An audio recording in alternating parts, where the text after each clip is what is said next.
Hey, aloha, Mark J. coming to you from our backyard here in beautiful Kauai, Hawaii. And we're in part two of the six-part, seven-part series, depending on whether or not you want to count the introduction as part one, about the truth concerning Think and Grow Rich.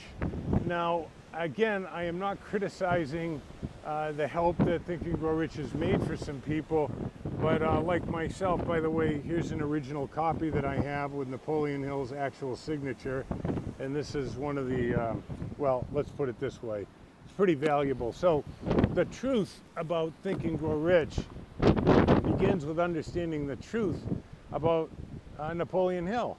And I had two lives as an adult. One that was an absolute train wreck disaster, and that was drinking and drugging. And then I got 35 years ago, I became clean and sober, and I'm grateful for that.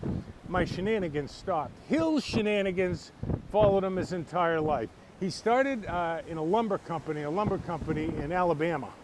And he was buying lumber from far, far away after he'd been there for a few months and selling the lumber for a third of what he was paying for it and putting the money right in his pocket.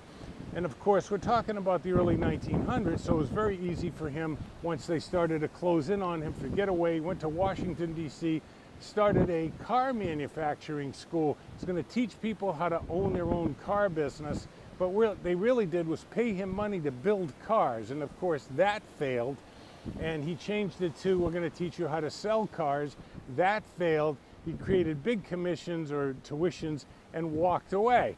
And his shenanigans continued his whole life. Now, in the late 60s, he met the guy who had built the most successful sales force in history to this day, W. Clement Stone, and Stone resurrected his career. Stone was an ethical man who had a net worth of over $1 billion when he died, and he gave away over $1 billion. He worked Napoleon Hill for about 2 or 3 years and cut him loose for the same shenanigans. So where did Think and Grow Rich actually come from? Well, in part three, I've talked about the plagiarizing or appropriate. Part three, I'm going to tell you that and give you proof that's actually right in your copy of Think and Grow Rich. Again, it helped me get on track to find the mother lode. Peace out.